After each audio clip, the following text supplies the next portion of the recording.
எனக்கு உண்மையிலேயே அடுத்த பிறவி என்பது உண்மையிலே இல்லை என்றால், இந்த பிறவியில் நான் ஏன் ஒழுங்கா இருக்கணும்? நம்மை அறியாமல் நமக்குள் ஒரு கனமான தன்மை கூட சில நேரம் உருவாகலாம்.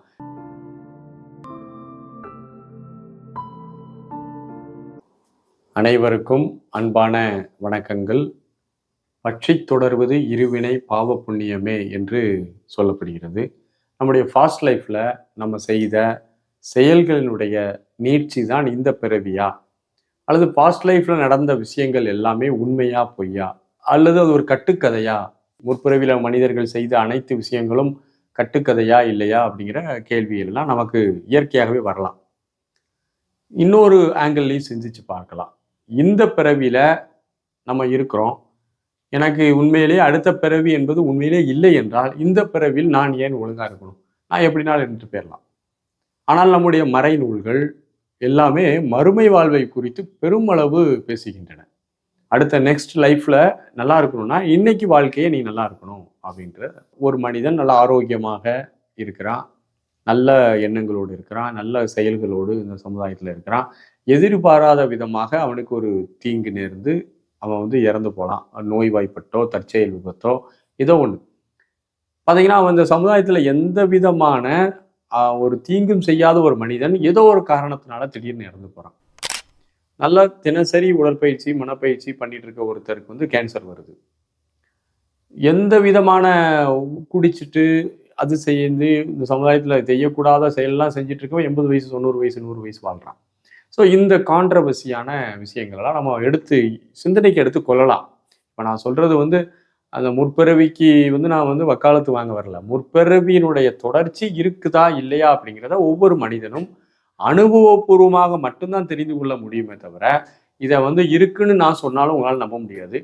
இல்லைன்னு சொன்னாலும் அதையும் நீங்க நம்ப முடியாது. ஏனென்றால் முற்பிறவியினுடைய தொடர்ச்சி நமக்கு ரொம்ப தாக்கத்தை ஏற்படுத்துது. ஒவ்வொரு மனிதனும் சுயமாக உணர்ந்து கொள்ளலாம். ஒரு புத்தகத்தினுடைய கடைசி பக்கத்திலிருந்து முதல் பக்கம் படிப்பது போலதான் முற்பிறவியை அறிந்து கொள்வது. இந்த புதிய உடல், புதிய மூளை. ஆனால் நம்முடைய மனமானது பல பிறவிகளாக பயணித்த அந்த எச்சம் நமக்குள்ள இருக்குது. முற்பிறவியில் செய்த, பாஸ்ட் லைஃப்ல செய்த அந்த கர்ம வினைகள் இந்த பிறவியில் கண்டிப்பாக அழுத்தம்.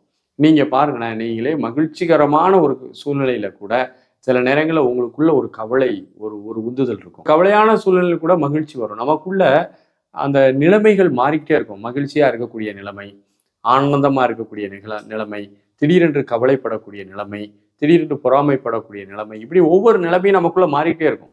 எந்த விதமான புற காரணங்களும் இன்றி நமக்குள் மகிழ்ச்சியாகவோ, இன்பமாகவோ, துன்பமாகவோ, கவலையாகவோ ஏன் அந்த நிலைமைகள் மாறிக்கொண்டே இருக்கிறது? நீ யோசித்து பாருங்களேன். வெளியில உங்களுக்கு கவலைப்படுறதுக்கோ வேற எதுக்குமே ரீசன் இருக்காது. ஆனால் நம்மை அறியாமல் நமக்குள் ஒரு கனமான தன்மை கூட சில நேரம் உருவாகலாம். வெளியில கவலைப்படுறதுக்கு 1000 விஷயங்கள் இருக்கும். அதெல்லாம் கவலைப்படாம உள்ள உட்கார்ந்து நம்ம மகிழ்ச்சியா இருப்போம்.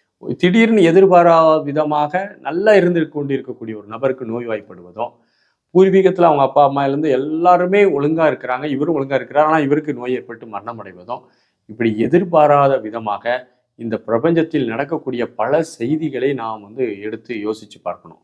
என்ன நடக்குன்னே தெரியல. யாரும் ஒரு முன்கூட்டியே ஒரு தீர்மானமே கிடையாது. ஆனால் எப்பனாலும் எதுனாலும் நடக்கலாம், என்னனாலும் நடக்கலாம் என்ற ஒரு நிலைமை.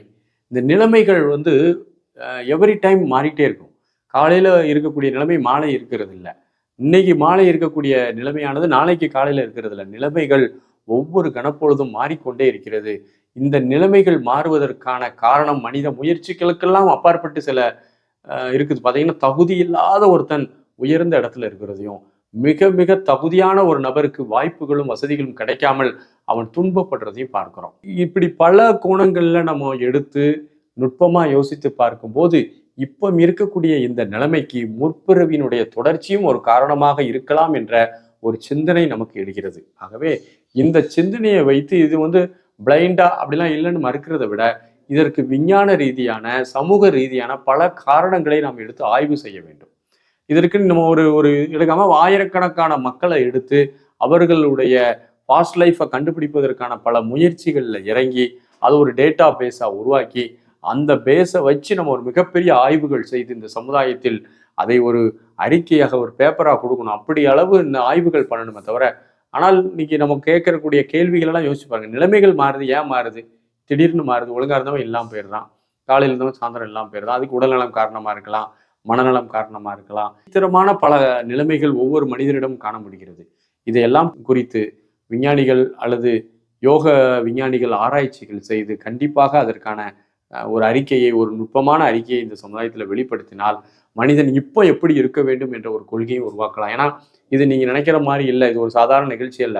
முற்பிறவிகளினுடைய தொடர்ச்சி தான் இந்த பிறவியில் மனிதனுக்கு தாக்கத்தை ஏற்படுத்தி நிலைமைகளை மாற்றுகிறது என்ற ஒன்று நிரூபிக்கப்பட்டால் இந்த சமுதாயம் ஒழுக்கமான சமுதாயமாக மாறுவதற்கு வாய்ப்பு இருக்கு. ஏன்னா இப்ப செய்யக்கூடியதுதான் அடுத்த பிறவிக்கு எனக்கு ஒரு முதலீடாக இருக்கிறது. அப்ப இந்த பிறவில நான் யாரையும் கஷ்டப்படுத்த மாட்டேன், யாரிடமும் நான் தவறாக நடந்து கொள்ள மாட்டேன், நம்ம விழிப்புணர்வோடு நடந்துவேன், எனக்கும் மற்றவர்களுக்கும் தீங்கு இல்லாம என் வாழ்க்கையை அமைச்சுக்கிடுவேன் ஒவ்வொரு மனிதனும் நினைச்சா இப்போ இந்த பூமியானது ஒரு சொர்க்க பூமியாக, ஒரு சமாதானம் மிக்க பூமியாக மாறும் என்பதுல எந்த விதமான மாற்று கருத்தும் இல்லை. வாழ்த்துகள், நன்றி, வணக்கம்.